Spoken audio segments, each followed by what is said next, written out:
and an exodus of foreign doctors and nurses if Britain votes to leave the EU. The Sunday Observer says this is a controversial intervention by Hunt and says critics have dismissed the comments as scaremongering. The NHS is under threat from Jeremy Hunt, George Osborne and the monumental psychopath David Cameron. That is who is threatening the NHS, deliberately destroying it, making it worthless in the eyes of the public to privatise it, destroying the lives and endangering the well-being of junior doctors by trying to force imposition them with a contract that will destroy them and pay them less. NHS under threat. There's a lot of Brexit talk. The fact that they even have a say in words like Brexit, makes me want to punch somebody in the face. It's starting to get very violent lately. There's loads of tweets, by the way, and there are many of them about vaccines. I will get to them shortly. Okay, right. Thanks for them, by the way. Keep them coming in. So back to the papers. That was the Sunday Observer. The Sunday Telegraph, Brexit will raise terrorist threat, warns David Petraeus. Now, I wonder, when former General David Petraeus said that Britain shouldn't leave the European Union, I wonder, was his trousers on or off? Was he shagging somebody other than his wife or not? David Petraeus. How desperate are they getting? Rolling out these goons. Utter goons to tell you you shan't or you can't or you shouldn't leave the European Union because it's going to be catastrophic. Unbelievable. There's also a story about Libya, and plans to send 1,000 troops to Libya will be a disaster. That's in the... Well, we know it'll be a disaster. Well, Libya is a disaster zone anyway. What more can we do there? I suppose we'll find newer and greater ways of reducing it even further into the absolute abyss that Libya is at the moment. It's all part of the plan. We know this. That's the Sunday Telegraph. There's so many of them here. I want to kind of move through them quickly. Anthony Blair, the greatest war criminal alive, must be laughing his ass off when Radovan Karadzic gets sentenced to prison for 40 years. He must be thinking, you didn't kill enough people. If you'd have killed as many as me, you wouldn't be brought to The Hague. Blair in the Sunday Times, well, he's quoted, he's been speaking to Fox News quite a lot as Tony Blair. And in the Sunday Times, the heading is, Blair, crush ISIS or the horror will intensify. Crush ISIS. Prime Minister Tony Blair says there could be increasingly frequent acts of terrorism in Western countries if we don't step up our action to crush the so-called Islamic State. Blair. This is Blair on Friday morning talking to Fox News. My real passion is to persuade people that the problem here is not tens of thousands of fanatics that go and kill people. That is a problem and we need to deal with it. But it's tens of millions who follow an ideology that is deeply hostile to the West, that's based on what I would say is a perversion of Islam, but is being incubated in education systems around the world where millions of these young kids are taught a view of religion that is essentially hostile to the modern world. But technologically, do we need to change the way that we are trying to fight this ideology as well? Technology, for sure. We need to change those methods. We need to see how we can cooperate better on the battlefield. I mean, in my view, whenever these groups manifest themselves, we should have the capability to go and defeat them and hit them hard the moment that they're there. But we also need to be saying to countries who've got these types of education systems, look, this is not just your business, it's our business. Well, that's Saudi Arabia.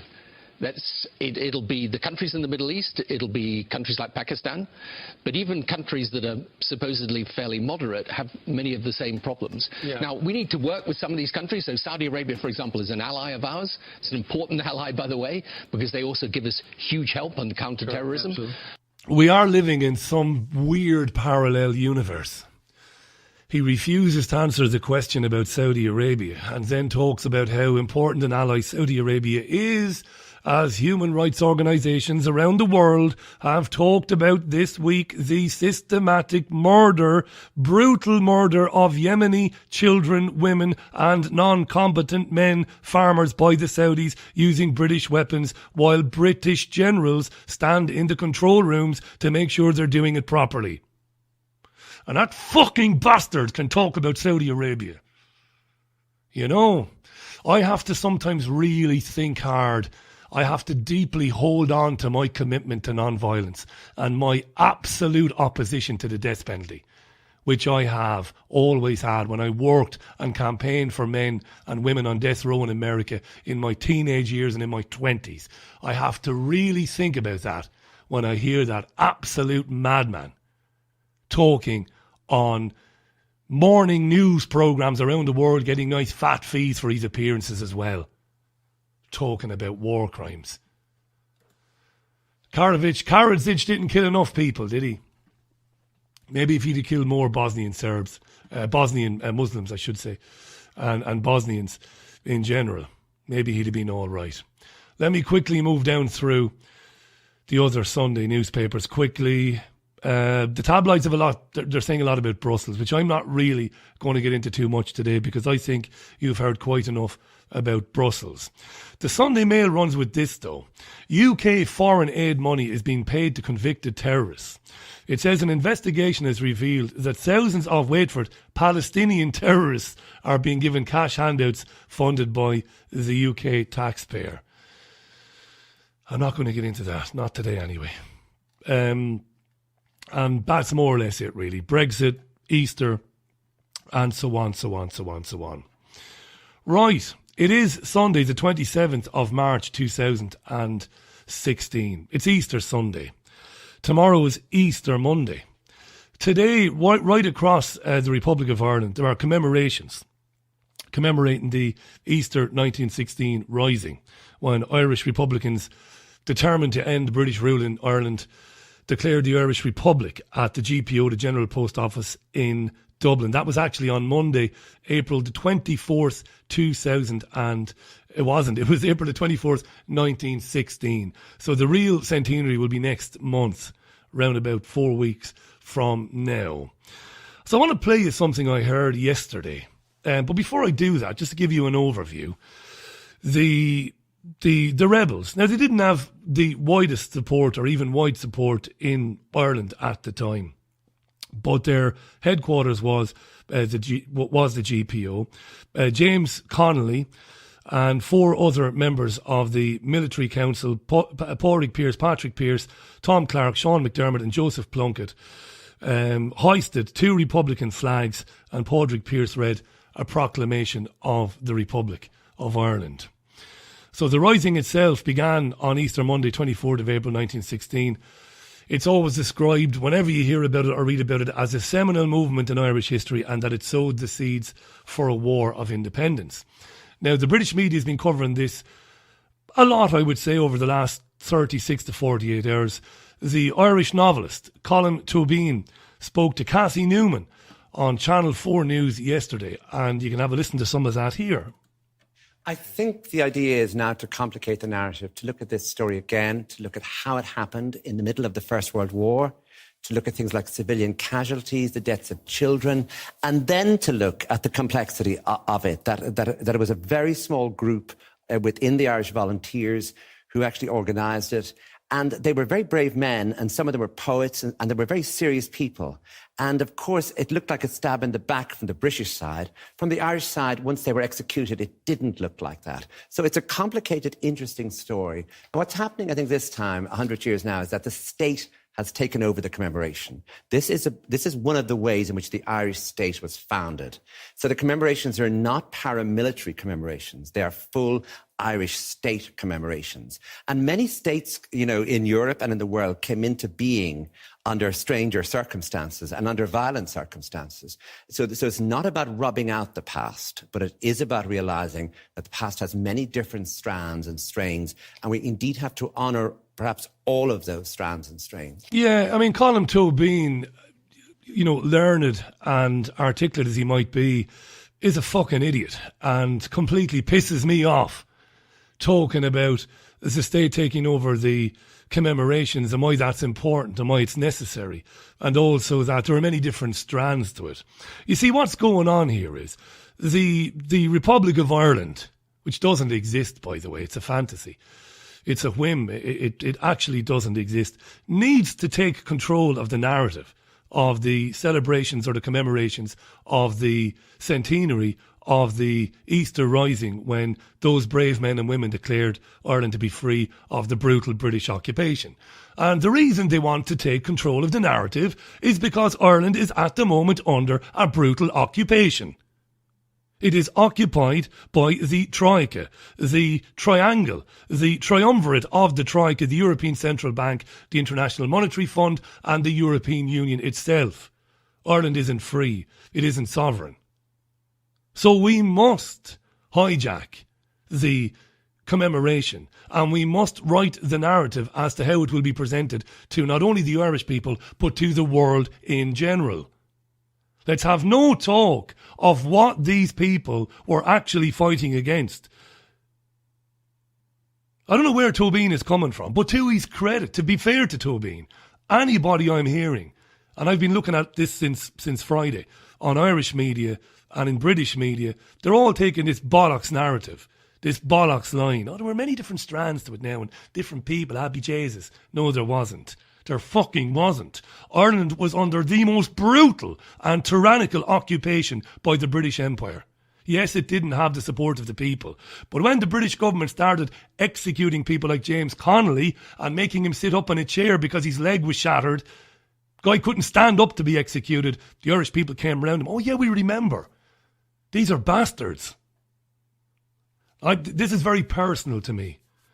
And as a result, of course, of the War of Independence, which ended in 1921, the Irish War of Independence against Britain, De Valera sent, that's Eamon De Valera, the first Irish president, or the Irish president, the first Irish government, sent Michael Collins to London to negotiate the Anglo-Irish Treaty with Winston Churchill and David Lloyd George, which basically resulted in the foundation of the Irish Free State.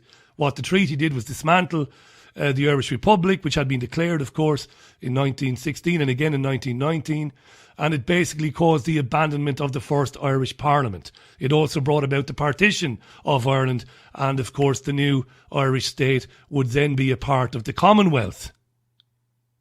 And this is where it gets problematic. This is where people like me and friends of mine and others, where we argue. There's a lot of arguments. Collins negotiated the treaty with Lloyd George and Churchill. I personally believe Eamon De Valera persuaded Collins that those terms were a start and that they were the best the Irish people could get. Collins was going to do it. It would be a stepping stone to greater things. Collins went over and did it, signed the treaty, and of course De Valera said he was furious that Collins had done it without consulting the cabinet, and that therefore De Valera couldn't back it. Then you have a split, then you have a civil war. Collins said, well, he set me up, the bastard. He was well aware of what was going to be agreed and he wanted me to be the fall guy. I believe Collins. I've read 100 books on it. I've heard from thousands of people, and I've always said, maybe not on the radio show here, but I've said it before, and I am on a soapbox now and I am ranting, but I'm going to do it and get it off my chest anyway. Eamon De Valera was a traitor and a liar and should have spent the rest of his days in prison. Anyway, they ratified the Anglo-Irish Treaty in January 1922. Then you had the Irish Free State. Then you had the Civil War. Collins was murdered in August 22 at Bale-na-Mlaw near Cork. He had to be killed, Collins. Again, people will say you're in the realms of conspiracy theory now. What we've seen ever after has been the raping and pillaging by the forces behind the British Empire and the European Union of the Republic of Ireland, to the point where the Republic of Ireland isn't a sovereign nation, as I've said a million times on this programme. Imagine what Countess Markievicz, Connolly, Larkin, Pearce, Yates would be turning in their fucking graves now, looking at what this country has become. And the Irish government is putting on for the world today and tomorrow, and probably again on the 24th of April, a fraud. A fraud. Because we're an occupied country. Have I said enough about that? Is it time to shut up about it? There is some more of Tobin if you want to hear a bit more of Tobin. But there are some concerns, particularly amongst some unionists, that this centenary represents a kind of glorification of violence. I mean, you talk about the casualties there. You see, if we don't do it as a state, then some paramilitary group marches through O'Connell Street claiming to be the actual, that they've inherited all of this. So that we have to recognise that this happened. We can't ignore it. In the same way as in the north, the Ulster Volunteer Force imported arms too. It wasn't as though either side of the country comes out of this without some blood on its hands. That is our history. There is nothing we can do about it. He's a fucking liar, folks. Much better for everybody if we had accepted, if we'd waited for Home Rule, if we had accepted Home Rule, if it had come in an orderly fashion. That isn't what happened. And, we can argue all we like about whether it was right or wrong. The matter is, it occurred, and we have to commemorate it. If we don't do that, we're glossing over the past. We're pretending the past didn't occur. Yeah. I mean, Tobin might believe that, I don't know whether he does or whether he doesn't. But what I said is what I believe to be true. And I'm embarrassed. I was embarrassed when I got up this morning looking at any number of gombeans, fools standing with Sky News presenters outside the GPO telling lies about what happened in the run-up to and following the Easter 1916 rising. That is all. Like I said, it's contentious. And some close friends of mine will disagree with me. There you are. Shall we have a look at a couple of stories? Shall we have a look at a couple of stories in more depth, shall we? Here's some good news anyway, at least good news for those of us who, understand what's really been going on in Syria. The Syrian government forces have apparently recaptured the ancient city of Palmyra from the so-called Islamic State. That's according to state media and according to a monitoring group. The Syrians have been gaining ground for several days, supported by Russian airstrikes. The BBC filed this report overnight. It's good. Have a listen. Well, reports from state media and activists say that Syrian government forces have recaptured the ancient city of Palmyra from the Islamic State group. The group has controlled the UNESCO World Heritage Site and adjoining towns since May last year. It's caused international outrage after blowing up some of the site's historical treasures. It's reported there's still gunfire in the eastern part of the city, but most of the Islamic State fighters have retreated. Good stuff. Of course, this won't go down well with the neocon lunatics, eh? And I suppose that's why they'll pursue the story, the narrative, the this line. was Damascus. Turn it off, Richie. Get your act together. The lines that, because they're on the run in Syria. And of course, the United States military, the Pentagon, the Joint Chiefs, you have it here in Britain. Everybody's trying to take a bit of credit for ISIS being driven back in Syria, when it's really the Russians. We know that. We know it's the Russians. But they're moving into Europe now. They're getting out of Syria. Thousands of them are coming into Europe. At least those are the claims made by our leaders. Do you want to hear David Cameron's Easter message? This Sunday View Live is a real hodgepodge, I mean, I was up barely working on it, but I mean, it's all over the place. But I think you won't mind too much. Let's have a listen to Cameron. This is Cameron. His Easter message. Happy Easter, everybody. These are values we treasure. They are Christian values, and they should give us the confidence to say, yes, we are a Christian country and we're proud of it. But they're also values that speak to everyone in Britain, to people of every faith and none. And we must all stand together and defend them. When we see Christians today, in 2016, being persecuted for their beliefs, we must speak out and stand with those who bravely practice their faith. And when terrorists try to destroy our way of life, as they have tried to do again so despicably in Brussels this week, we must stand together and show that we will never be cowed by terror. We must defeat the pernicious ideology that is the root cause of this terrorism by standing up proudly for our values and our way of life. So this Easter, as we pray for the friends and families of all those who lost loved ones in Brussels, let us also draw hope and inspiration from the values we share, and from all those who, inspired by those values, seek to help others in our country and around the world. And let me wish you and your family a very happy Easter. I've just terrified the absolute shit out of you. Now, happy Easter. What happened to enjoy your Easter eggs today, your Mars bars and your cream eggs, and have a good time, relax, chill out, take the time off work. No. We're all going to die. Now, happy Easter.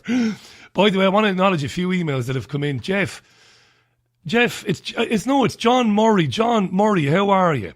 John sent an email to the BBC to complain about their horrific climate change Sunday morning programme last week, where Jeff's email suggested that BBC, the Nicky Campbell was a disgrace. He got a terribly patronising reply from the BBC where they say they are committed to impartiality and BBC presenters are made aware of this, blah, blah, blah, blah, blah, and that the complaint will be sent to senior management and blah, blah, blah, blah, blah. Yeah. Fair play to you for emailing them, Jeff. Fair play to you for emailing them. I want to say hi to Ronan. Ronan's grandfather was in the middle of a piano lesson in 1916 and ran from that lesson upon learning what was going on Easter Monday and joined in with the rebels, the great men, the real heroes of the story. Ronan, that's a lovely story, my friend. It's a lovely story. I'm sure it's something that your family's very proud of. Marco was on to say, these are crazy days, Richie. These are crazy days. Susan was on to say on Twitter, Richie, you shouldn't have watched the Superman film. You should have watched the Divergent film instead. That series is fab. Zana is up at the small hours of the morning in New Zealand. How are you? Mr. Hidden Hand on Twitter says, Richie, De Niro was silenced by his masters. Service to self. That's the story that Vaxxed, made by Andy Wakefield, was scheduled to be shown in the Tribeca Film Festival in New York next month. It was pulled. De Niro said that he watched it with the organisers and they decided it didn't add anything to the debate, so they're pulling the film at the behest of Glaxo and Pfizer, undoubtedly, and all the rest of them. You have no proof, Richie, and you shouldn't say that. You're absolutely right to have no proof. I suspect it. Is it fair to say that? Is it fair to say that? I'm so agitated about the Easter Rising nonsense on the telly that I'm making mistakes now. Oh, this is going to drive you mad. This is going to drive you mad. Have a listen. This isn't the Sunday Express. It's a brilliant story. Now, ordinarily, the Sunday Express is filled to the brim with weather stories and stories about Princess Diana. But today there's a good story in there. Headline, traumatised children will be fast-tracked in adoption with new government plan. Thousands of children will have their adoption fast-tracked, according to Nicky Morgan, and this is to be announced today. She said, she's the Education Secretary here in Britain, laws will be changed to make courts and social workers prioritise adoption for children who have suffered from traumatic abuse. The strategy aims to bring to an end the situation where children have to spend 18 months in care waiting to be adopted.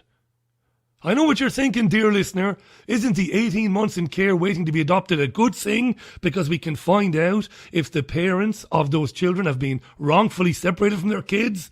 I would have thought so. Not Nicky Morgan. Today's strategy is a watershed moment, a new line in the sand. We can't stand by while children spend months in care, waiting for their new family when loving parents are available.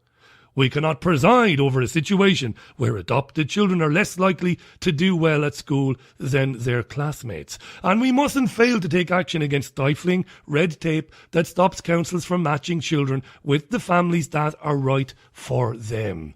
The Sunday Express, to be fair to it, its article is leaning towards criticism of Morgan, which is good.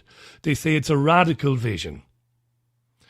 Every child adopted from care will have a designated teacher and virtual school head. Every child adopted from care will have a designated teacher and virtual school head who will provide tailored support to help children overcome trauma and give these young people the best possible education. Richie, that sounds like the Scottish named person strategy. It fucking does! Because it is! Unbelievable! Where's the opposition to this? Holy fuck, this is going on in front of our eyes.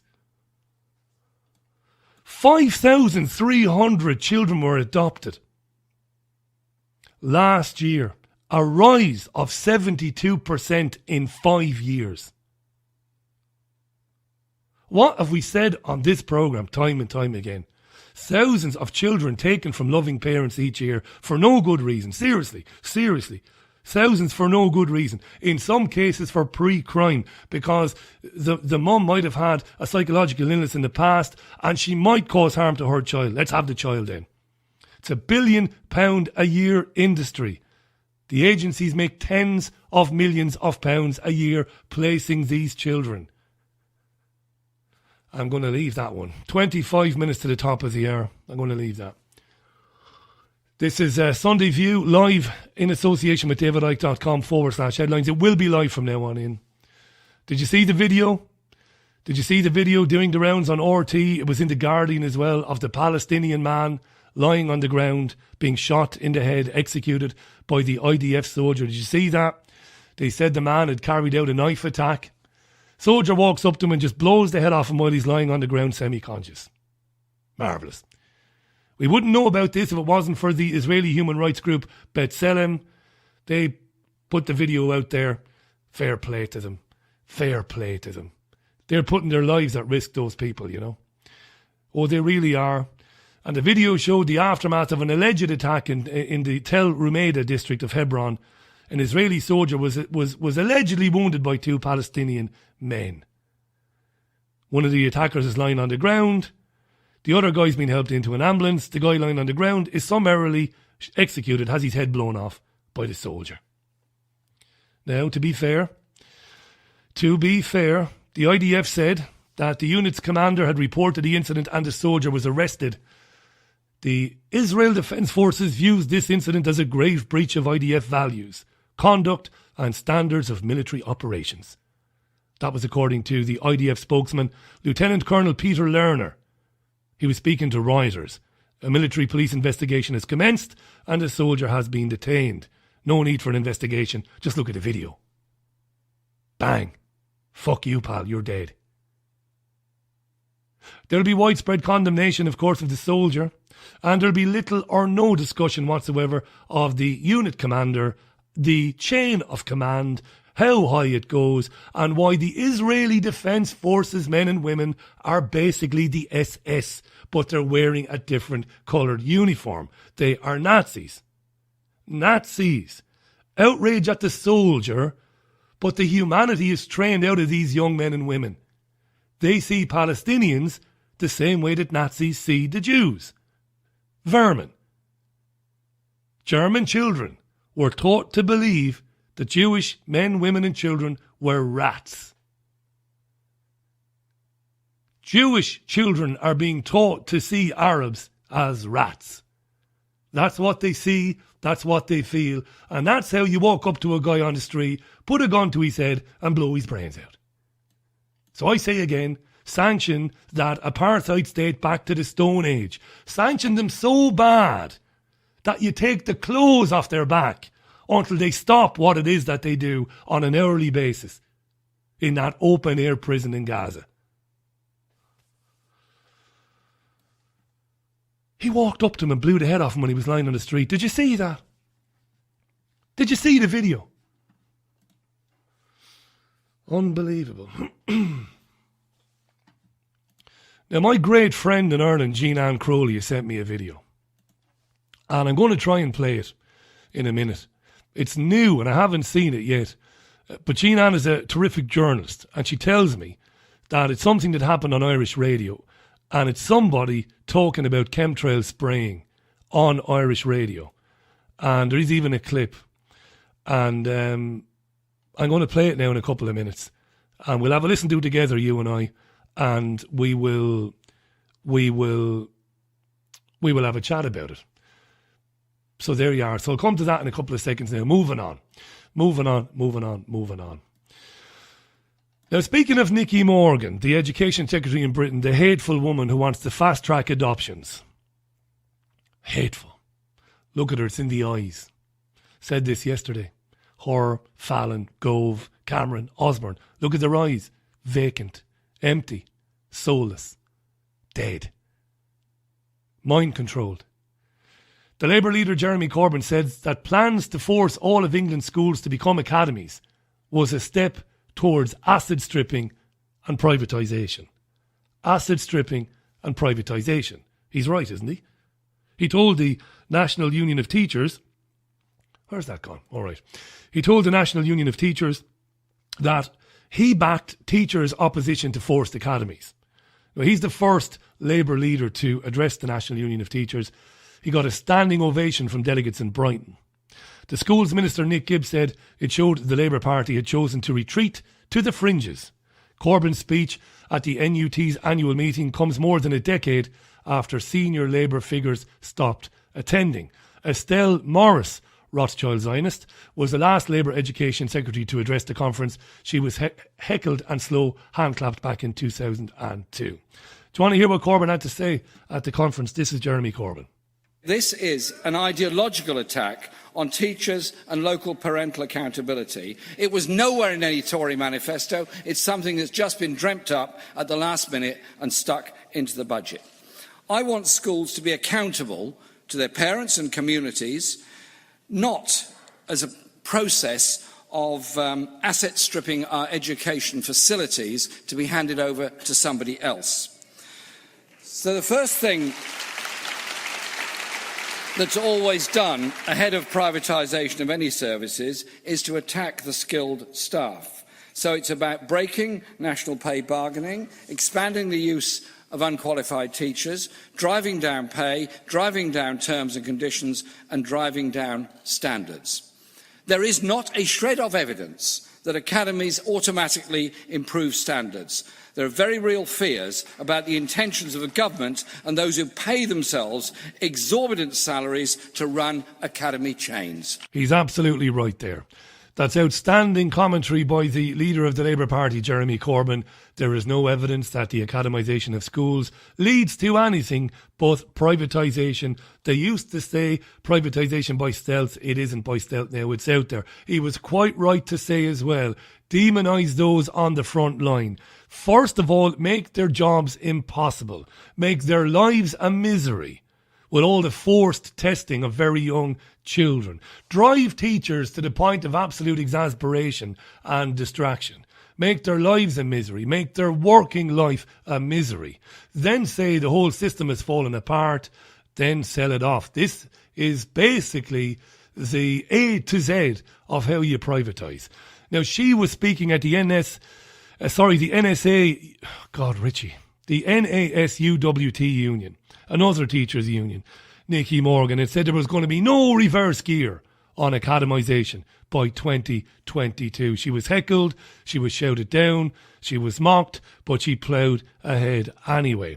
Do you want me very briefly again, not to patronise you, but sometimes it is for some people difficult to understand how academisation will lead to the privatisation of schools. If you'll bear with me, in my completely ham-fisted way, I'll explain it. What happens is, instead of local councils, you get individuals, trusts, charities, educational institutions and companies. That's who runs these academies. And then some of them become chains, as you heard Jeremy Corbyn saying there. And what that allows for is, what I've argued before, is a more stealthy or subtle form of privatisation. Because all of these academies have trusts, which are allegedly charitable companies which run one or more academy schools. Like I said, some of them run several. Now, the trusts are not allowed to make a profit in the sense of they cannot pay dividends to shareholders. However, the rules allow businesses and individuals to basically become academy trusts and to use the trust then that they've set up as profit-making vehicles by selling their own goods or services to their own academy trust. And a common way of doing that is for the establishing party who establishes the trust, charges the trust for goods or services provided by them. As I said, when I was typing this out this morning, I wrote that twice. But there you are. That sums it up. And there is nothing in the current set of laws to prevent that. And this is at odds with the best interests of the children going to school and those who teach them. Simple as that. Simple. What is it now? 14 and a half minutes to the top of the hour. There's been a few tweets and I need to take a break. I'll tell you what I'll do. I'm going to take a very quick break. When I come back, there'll be plenty more. I'm going to be with you till round about the top of the hour. Have you lost access to important data from a computer hard drive, mobile phone, or other storage device? Maybe you have a broken hard drive containing years of information, or a smartphone that no longer works from which you'd like the pictures, movies, and chats recovered. If you would like to recover data from any type of digital device, including desktop and laptop computers, external hard drives, cameras, smartphones, NAS, and RAID servers, then contact Data Clinic today at dataclinic.co.uk now. Do you want to release the full potential of your soul consciousness and find out how to experience that power in all areas of your life now? Go to livingasyoursoul.com for free guidance with in-depth how-to articles, free healing meditations of creation recordings, free soul solutions, and much, much more. livingasyoursoul.com, making the profound practical. Broadcasting the information the mainstream media won't touch. This is The Richie Allen Show in association with DavidIke.com. And welcome back to the programme. It's Easter Sunday morning, the 27th of March 2016.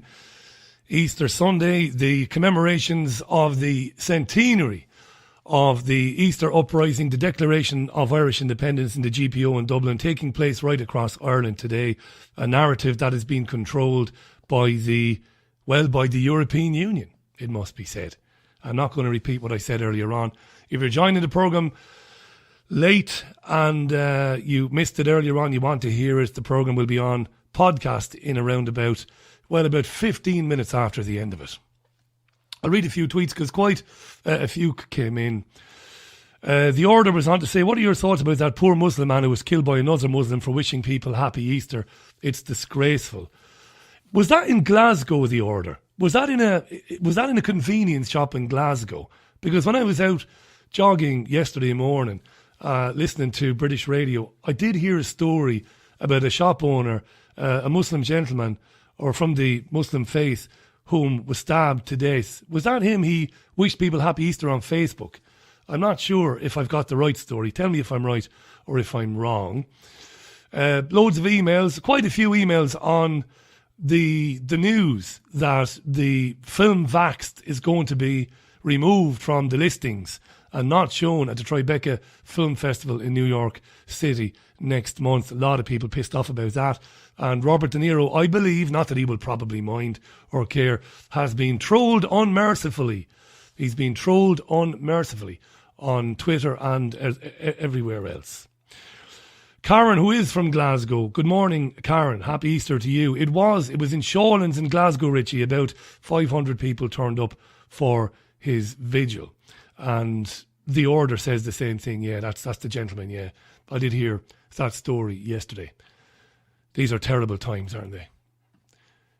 What would lead you to stab somebody? What sort of lunatic do you have to be to stab somebody because he wishes somebody else happy Easter? I mean, Jesus Christ, you know. Listen, I mentioned the great, and great friend of mine and of this programme's, Jean Ann Crowley, the great actress, who's in Dublin at the moment. I'm sure she's in Dublin. She's not in the west of Ireland.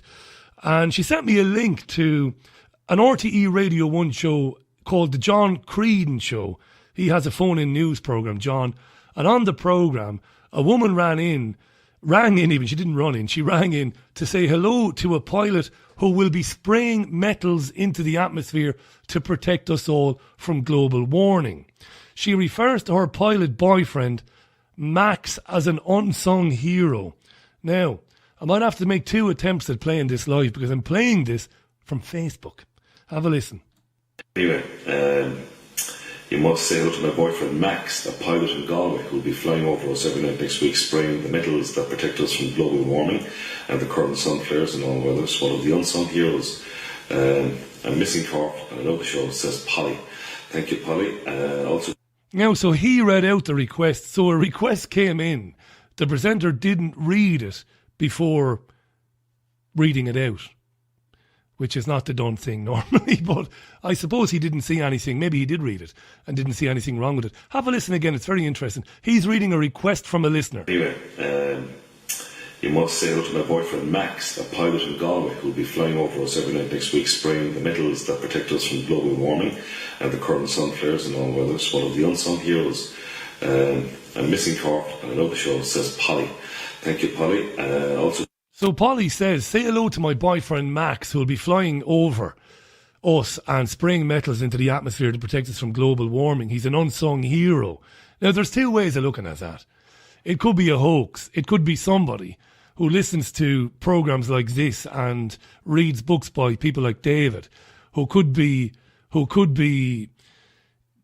hoaxing for the crack. But it also might be true, I don't know. You've heard it. Tell me what you think in the few short minutes that we have left on this edition of Sunday View. Jean-Anne is in the West, and it is brilliant. It really is funny. I mean, if it's real and it was a genuine request, or if it was just somebody being a bit, cheeky, somebody like us, for example, like you or I, it is funny, But yeah. It's 8.5 minutes to the top of the hour. This is Sunday View in association with davidicke.com/headlines. I thought I might get one or two abusive emails about my mini rant on the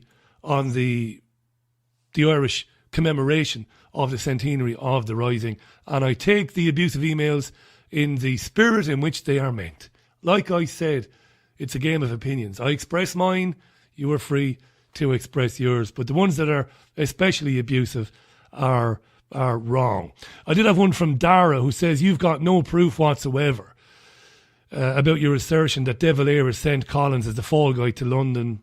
Well, there's a lot of circumstantial evidence, Dara. You know that as well as I do. You've probably read the same books I've read. I draw the same conclusions. Politicians are politicians. I stand by what I believe in, which is that Eamon De Valera was a traitor and a fraud and should have been exiled from our country. But he wasn't, and there you are. And you and I will argue about it till the cows come home, to use that wonderful Irish colloquialism, and the Irish government will gloss over everything that happened and will absolutely prevent people from learning about what really happened, what drove these amazing men and women, these unionists. When I say unionists now, people, I'm talking about, I shouldn't say unionists, these trade unionists, these wonderful people, these human rights activists that stood up to the tyranny of the British Empire, without much support, it must be said again, of the British people. But when the execution started happening, well, that changed opinion pretty much overnight, when people got a right close-up look at what the evils of empire looks like.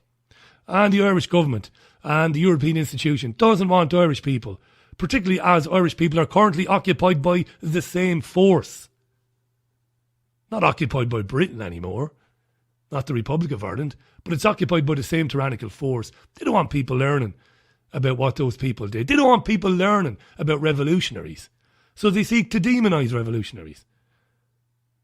You will hear throughout the day on Irish radio and television, okay, I'm exaggerating here, you will hear sometimes people saying, these guys, they were half Egypts. You'll get that. I guarantee you will get that in some quarters. They were Egypts, thought they were doing the right thing, And of course they were doing the right thing.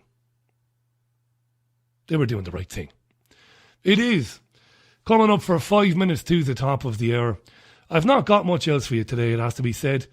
I've not got much else for you. Just to say that tomorrow is a bank holiday, and if you've been with the programme long enough, you'll know that I do take the bank holidays. I do take them.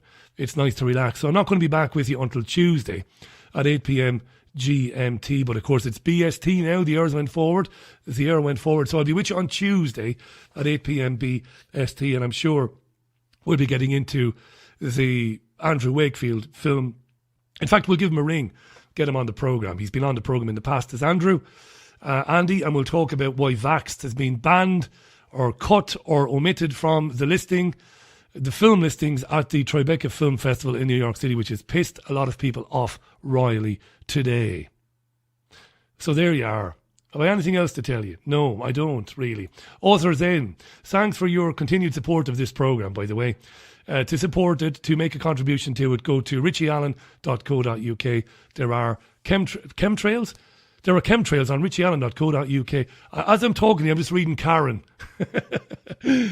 Cameron says, could be funny, but to those who have no clue what's going on, they will believe every word of it and think these metals are safe. And of course, we're talking about the spraying and the clip there sent to me by Jean Ann. On the Richie Allen website, you'll find plenty about chemtrails. Lots of YouTube videos on there about chemtrails, but you will also find PayPal details and bank account information if you want to support our programme to keep it going. Big thanks to Simon for his YouTube work. Check out youtube.com. The archive of all of our interviews is on YouTube. Aaron for the website, and Claire Calvey for looking after the production of the radio programme with myself. Enjoy the rest of your Easter. Do check in and out and drop in and out of davidicke.com/headlines. Keep abreast of what's going on in the world. And as I said to you, I look forward to your company on Tuesday at 8 p.m. GMT. That's Tuesday at 8 p.m. GMT. Until then, bye for now. Great to be with you. Bye for now. Broadcasting the information the mainstream media won't touch. This is The Richie Allen Show in association with davidicke.com.